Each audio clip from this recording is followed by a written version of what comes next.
Staring into the abyss known as the common toilet down the hall from my studio, I try to hover and barf and stop projectile shit from coming out before I'm done throwing up. Did I mention the bathroom makes a communal toilet run by junkies look clean? I'm pretty sure it's 1909 and I just painted Kandinsky's Composition 4 in barf on porcelain long before Duchamp found a toilet and Vasily turned his canvas upside down.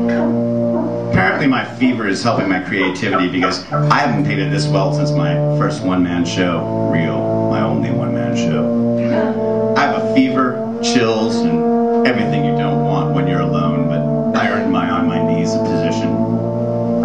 I crawl back to my studio and Elvis is sitting on the window petting Behemoth, my cat, but it's actually Elvis the singer. He's playing a Burns 6/6 12-string guitar. He's singing, "Will you still love me tomorrow?" to Behemoth that prior to that moment had been the guitar. I drink some bourbon, I'm sure I'll throw it up, but it's the only medicine I have. Elvis the painter enters the building. He leans on the sill, avoiding Behemoth, who keeps trying to kick him out of the window. One of my many blank canvases falls on my head, but it doesn't. Elvis hands me 3 pills, but he doesn't. I swallow them without asking, but I don't. Then he shoots up in the corner using my belt to tie off, and we both nod. I paint a masterpiece. It's a stallion just born, a perfect runner. This horse is a winner if the trainer doesn't think it's a jumper and turns it into something it's not. Hey, thanks, Seven. I come to in a sweat fit, freezing and hot and cold and sweating as Elvis the painter opens 2 duffel bags. He packs my bourbons, brushes, and my boots. My combat boots. My combat boots. He grabs the money I've hidden like he's been casing my studio. Then he turns into Elvis the singer and sings out loud like he's talking. Will you still love me tomorrow? He laughs as he throws my front door key on me and I fall back into a fever nod. What a gentleman. When I wake up, I'm cold. A normal cold. The fever's broken. It's snowing. Well, it's a blizzard.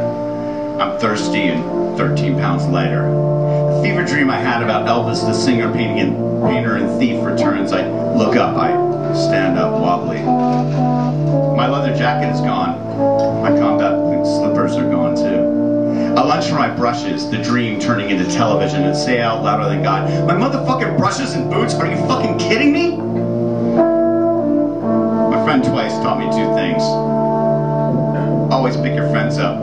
Otherwise it'll really suck when they're your boss. And there are safe deposits boxes in New York that have better guards than banks. Juvenile hall education. I slip on my work gloves, one of the few things Elvis left behind because he hates anything to do with work, and walk over to the sink in my studio.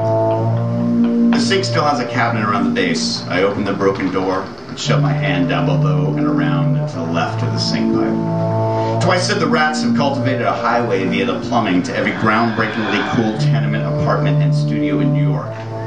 Trust fund parents seal them up, but the mice tunnel through them and then the rats take up residence. Behemoth wanders over like a stripper finding a mark. I reach in farther, then a bit farther. Finally touch the edge of the tin brush box I stuffed down there with the last of the staff's cash from my first one-man show. A set of haunches, small dog warm and short hair, press up against my arm. I rip out the box with a shiver. The cat meows. Behemoth! He gets up, slinks behind the broken stretcher I left standing like a corpse and pulls out my favorite brush. He jumps up into the window, brush in mouth. I put my hand out and he drops it in a very surreal game of fetch. I try to light my smoke, but all my matches are soaked. Elvis borrowed them too. Only an artist would steal as much. I look up at the ceiling. Ladies and gentlemen, Elvis left me the building.